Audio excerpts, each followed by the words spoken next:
ମା ମା କଣ କରୁଛୁ?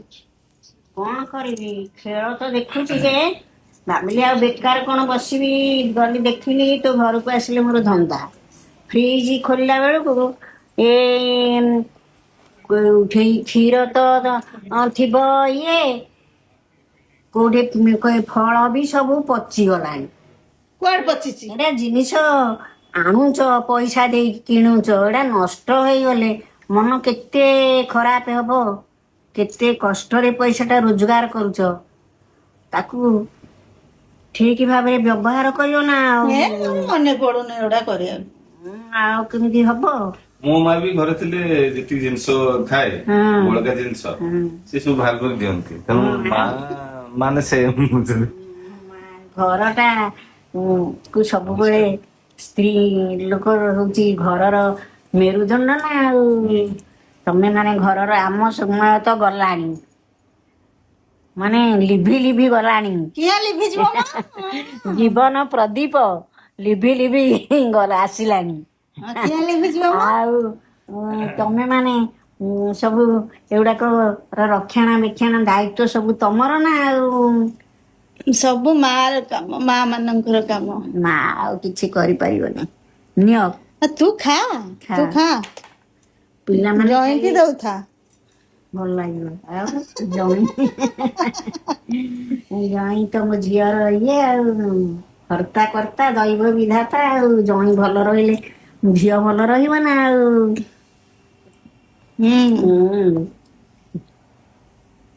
ହଉ ଆଉ ଖା, କଣ କହିବୁ? ତୁ ଖା, ତୁ ଖା ମ, ଆମେ ଖାଉଛୁ, ତୁ ଖା। ଯୋଉ ମକା ଦେଲୁ ଛଡେଇଦେବି ତା ଇଏ ମଞ୍ଜି। ନାଇଁ ମୁଁ ଛଡେଇବି। ଆଇନି ତ ତୋ ଭାଇ ଆସିଲେ ପଳେଇବି, ଏ ଛଡେଇ ଦେଇଥିଲି ତୁ ରଖିକିରି ସିଝେଇବୁ ଆଉ। ହଁ ହଉ ହଉ, ଦଉଛି ଦଉଛି। ତୁ ଭାଇ ଆସିଲେ ଏନକା ବିଗିଡି ଯିବ, କହିବ ତୁ ଏତେ ସମୟ ବସି ରହିଛୁ ମକା ଛଡାନି ଚାଷ। ସେ ନ ଆସିଥିବା ବେଳେ ପୁଅ ଆରାମ ଦଉଛି, ଝିଅ କଷ୍ଟ ଦଉଛି। ତା ମାନେ ପୁଅ କଣ, ପୁଅ ଆରାମ ଦବ ଝିଅ କଷ୍ଟ। ପୁଅ ଘର କଥା ଏଇଠି, ପୁଅ ଆରାମ ଦଉଛି, ଝିଅ କଷ୍ଟ ଦଉଛି। ଝିଅ ଯେମିତି ପୁଅ ସେମିତି। ଝିଅ ବି ବହୁତ ଆରାମ ଦେଇଛି। ପୁଅ ଝିଅ ତ ଆମକୁ ଦେଇଛି ନୂତନ ଜୀବନ ଦେଇଛି।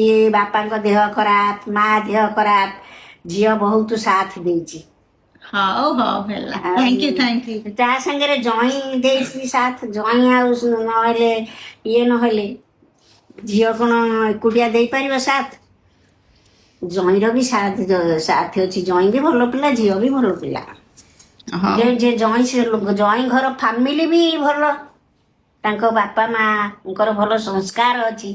ତାଙ୍କ ବାପା ମା ସବୁବେଳେ ତାଙ୍କୁ ଦିଅନ୍ତି, ତାଙ୍କ ବାପା ଟିଚର ତ ଭଲ ଦିଅନ୍ତି ବୁଦ୍ଧି ଯେ ସେ ବି ତୋର ବାପା ମା। ଆମେ ଯେମିତି ତତେ କହୁ ତୁ ସେମାନେ ତୋର ବାପା ମା, ସେ ବି ତାଙ୍କ ପୁଅକୁ ବି ସେମିତି କୁହନ୍ତି।